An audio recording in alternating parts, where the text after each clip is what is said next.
Story Lab. This week, we're talking about a battle that called for a little extra cooperation. So, why don't we work together to open up the show? Yeah, okay. Welcome to the show. Everyone, hey, that's my line. What are you doing?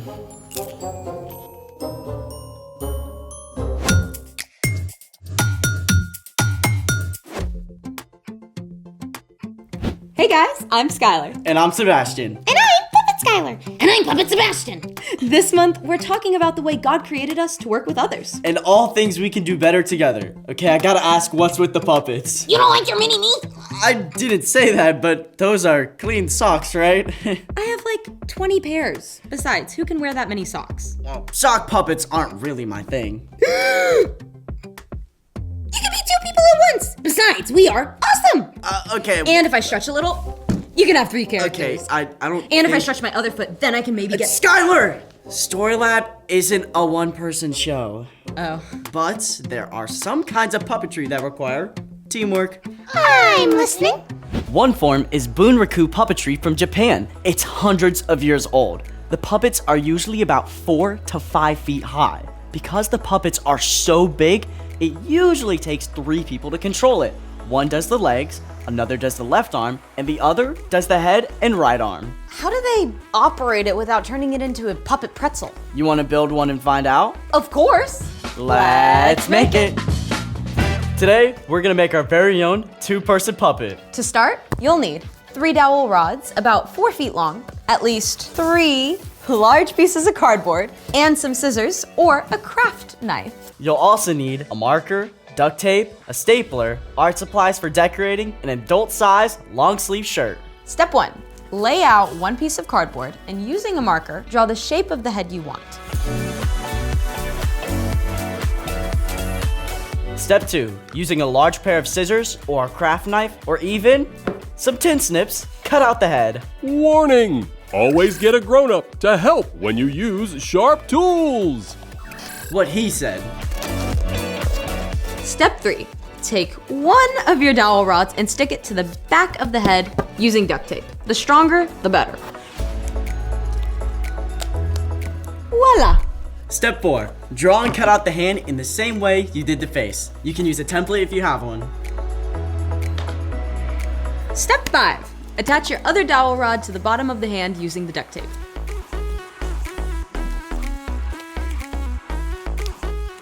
Like this. High five. I gotta hand it to you. These rods sure are handy. Step 6. Put the rod with the head down through the top of the shirt and then either tape or staple the top of the shirt to the bottom of the head. And then you're gonna do the same for the dowels with the hands and the shirt sleeves.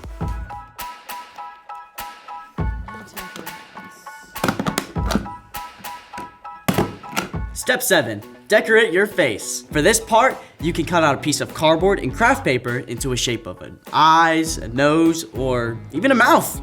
Or whatever. And in honor of our Showtime theme, I have a design that's perfect for this occasion. Welcome to the dramatic world of Story Lab. A place filled with wonder and with fun. Did you hear about the lizard who lost his tail? Oh no! Whatever happened to him? He went to sell t-shirts and it grew right back. How did selling t-shirts make his tail grow back? Because now he works in retail.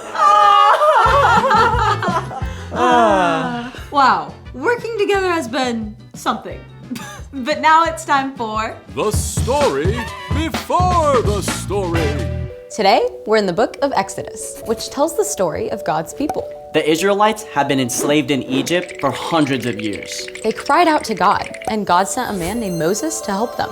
God freed the Israelites and led them through the Red Sea and into the wilderness. God's presence guided the people in a giant pillar of cloud. And God gave them food from heaven and water from a rock. But even though the Israelites were free now, life in the wilderness wasn't easy. Which is where our story starts. Take it away.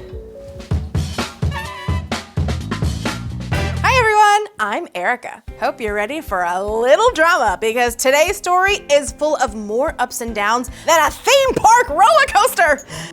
As the Israelites traveled into the wilderness, a group of people called the Amalekites came out to attack them. But God's people had no experience in fighting battles. Moses appointed a man named Joshua to lead the army. Choose some of our men, then go out and fight against the Amalekites. Tomorrow I will stand on top of the hill, holding the walking stick God gave me. Now, you should know, Moses' walking stick was special. God had once turned his staff into a snake and back again, and also told Moses to raise it up high to part the Red Sea. As the inexperienced soldiers prepared for battle, they probably felt completely overwhelmed. Oof, this is so heavy. Is there a right way to hold a sword? When morning came, the two armies met on the field of battle, while Moses, his brother Aaron, and their friend named Hur stood atop the nearby hill. Moses raised his hands with the staff, and the battle went well for God's people. We've got him on the ropes now, boys! But as Moses grew tired and lowered his arms, the Israelites had a bad time. Whoa! Help! But, as you can imagine, Moses put his arms right back up in the air. And sure enough, the Israelites began to win again. But as the battle continued through the heat of the day, it became harder and harder for Moses to keep his hands up. Look at him. He's gonna drop. Moses can't do this alone. Aaron and Hur found a large rock for Moses to sit on. Then, they stood alongside and held his arms up for him. Once again, the battle went well for God's people. And by the end of the day, they defeated the Amalekites completely. Victory is ours! God gave Moses a way to help the Israelites by raising his arms up high. But Moses couldn't do it alone. Instead, Aaron and Hur worked together to help Moses and all of God's people win the battle. The end! So Aaron and Hur saw Moses was struggling. And when they helped him, they helped the armies of Israel too. That's so cool. I call it a win-win. So, what's our part in the story? Well, just like Moses' friends saw when he needed help, we can pay attention and jump in when our friends need help. That's one way to cooperate. Cooperation is working together to do more than you could do alone. Like maybe you've got a friend who's really stressed about a math test.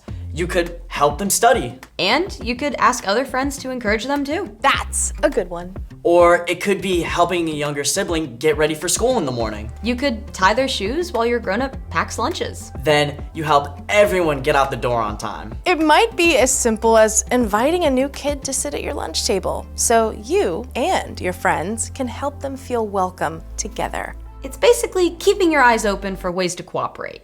Exactly.